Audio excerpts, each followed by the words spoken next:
రెండో స్వాతంత్ర ఉద్యమం అంటూ ప్రముఖ సామాజికవేత్త సోనం వాంగ్చుక్ ఇచ్చిన పిలుపు ఇప్పుడు దేశవ్యాప్తంగా చర్చనీయాంశమైంది. పార్లమెంటుకు భారీగా తరలి రావాలని ఆయన ప్రజలను కోరుతున్నారు. మరోవైపు ఆసుపత్రుల్లో తనను అక్రమంగా నిర్బంధించారంటూ వాంగ్చుక్ చేసిన ఆరోపణలు ఆసక్తిని రేకెత్తిస్తున్నాయి. అసలు ఈ ఉద్యమం ఎందుకు మొదలైంది? వాంగ్చుక్ డిమాండ్లు ఏమిటి? జూలై 20న అసలు పార్లమెంటు మార్చుకు ఎందుకు పిలుపునిచ్చారు? ఈ విషయాలు ఈ వీడియోలో తెలుసుకుందాం. సోనం వాంగ్చుక్ గత 21 రోజులుగా నిరాహార దీక్ష చేస్తున్నారు. నీట్ పేపర్ లీక్ కు నిరసనగా కాక్రోచ్ జనతా పార్టీ ఏర్పాటు చేసిన నిరసన కార్యక్రమంలో ఆయన ఢిల్లీలోని జంతర్ మంతర్ వద్ద జూన్ 28న ఆమరణ నిరాహార దీక్షకు పూనుకున్నారు. ఈ నేపథ్యంలో ఢిల్లీ పోలీసులు వాంగ్చుక్ దీక్షను భగ్నం చేశారు. ఆరోగ్యం క్షీణిస్తుండటంతో ఆయనను దీక్షా శిబిరం నుంచి బలవంతంగా సఫ్దర్జంగ్ ప్రభుత్వ ఆసుపత్రికి తరలించారు. ఈ చర్యను వాంగ్చుక్ తీవ్రంగా వ్యతిరేకిస్తున్నారు. తనను ఆసుపత్రిలో చట్టవిరుద్ధంగా నిర్బంధించారని ఆయన ఆరోపిస్తున్నారు. ఆసుపత్రి నుంచి తన భార్య గీతాంజలి ద్వారా ఒక మెసేజ్ ను వాంగ్చుక్ విడుదల చేశారు.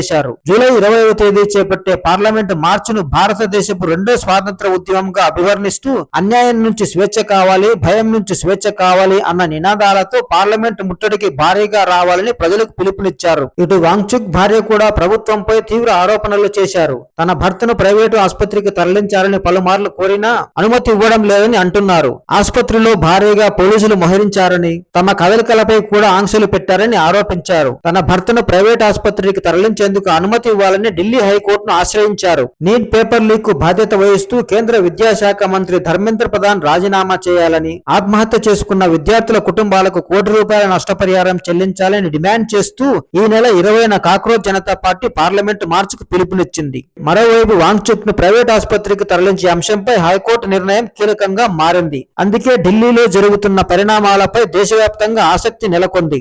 మొత్తం మీద జూలై 20న జరగబోయే పార్లమెంటు మార్చ్ పెద్ద ఉద్యమంగా మారుతుందా? వాంగ్చుక్ ఆరోపణలపై ప్రభుత్వం ఎలా స్పందిస్తుంది? హైకోర్టు ఎలాంటి నిర్ణయం తీసుకుంటుంది అన్నది కొన్ని గంటల్లో తేలనుంది.